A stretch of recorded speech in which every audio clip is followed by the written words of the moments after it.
Bonjour. Dans cette vidéo, on va s'intéresser au dipôle RL, à l'établissement du courant. Le dipôle RL est constitué d'un conducteur ohmique de résistance R, monté en série avec une bobine d'inductance L, et de résistance petit r. On considère le circuit électrique suivant. La diode est utilisée pour éviter des étincelles aux bornes de l'interrupteur lors de l'ouverture de celui-ci. Quand la diode, supposée idéale, est passante, elle se comporte comme un interrupteur fermé. Quand la diode est bloquée, elle se comporte comme un interrupteur ouvert. On commence par l'établissement du courant. Au temps t égale 0, l'interrupteur est fermé. On observe un retard à l'établissement de la tension aux bornes de la résistance. Donc un retard à l'établissement du courant dans le circuit. Ceci est dû à la présence de la bobine. On visualise maintenant, sur l'oscilloscope, la tension aux bornes du résistor, c'est-à-dire UR, sur la voie 2, et la tension aux bornes du générateur, sur la voie 1. Comme exemple, ici, on a une bobine de résistance interne petit r égale à 12 ohms et d'inductance L égale à 1 henry. Une tension aux bornes du générateur de 6 volts, et la résistance du résistor égale à 100 ohms.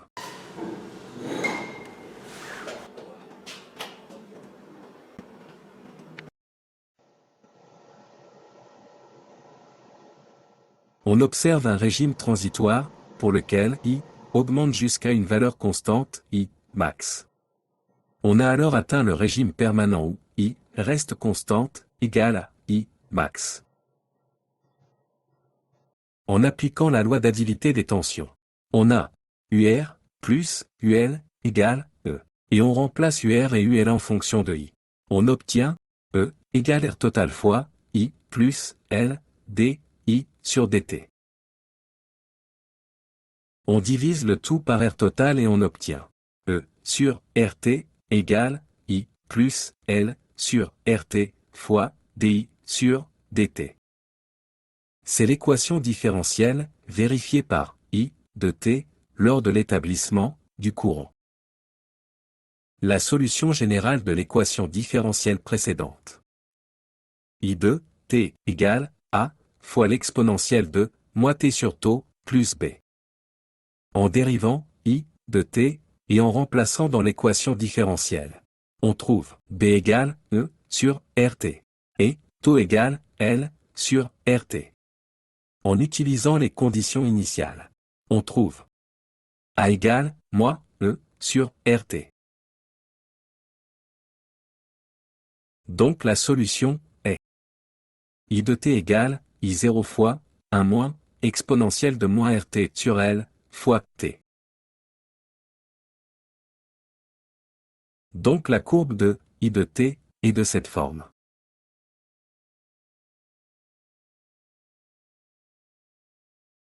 En faisant une analyse dimensionnelle, on trouve que L sur R, T, a les dimensions d'un temps.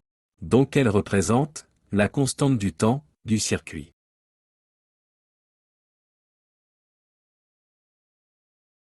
Tau est l'instant où le courant est établi à 63% de sa valeur maximale.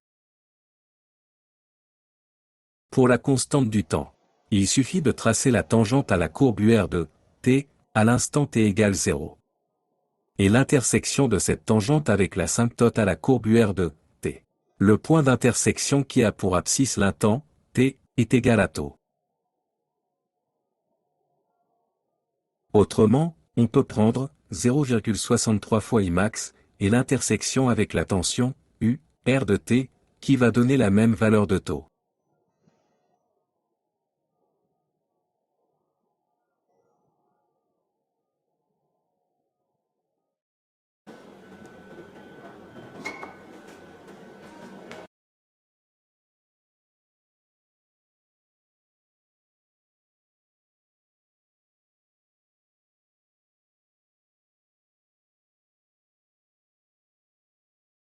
Tension aux bornes de la résistance. On peut déterminer cette intensité maximale puisqu'aux bornes de l'ensemble, la tension E égale à la somme de ces deux tensions, U, R de T plus, U, L de T, qui est égale à petit r fois Imax pour la bobine et R fois Imax pour le résistor. Et puisque L fois DI sur DT égale à 0 au régime permanent. On peut déduire que l'intensité en régime permanent I max égale à E sur R plus petit r. Tension aux bornes de la bobine. En régime permanent, l'intensité devient constante, donc cette dérivée devient nulle. D'où UL égale petit r fois I max. Donc elle se comporte comme un conducteur ohmique de résistance, R. Ici, on voit bien que la tension aux bornes de la bobine va diminuer jusqu'à une valeur minimale de façon que UL plus UR est égal à chaque instant à E.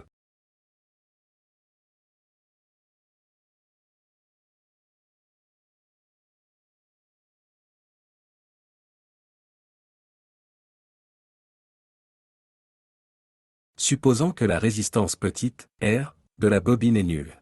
On remarque que, U, R de T, va avoir une asymptote qui a la même valeur de la tension du générateur.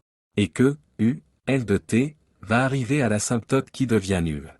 Donc on peut conclure que pas de résistance, pas de différence entre l'asymptote et la tension du générateur.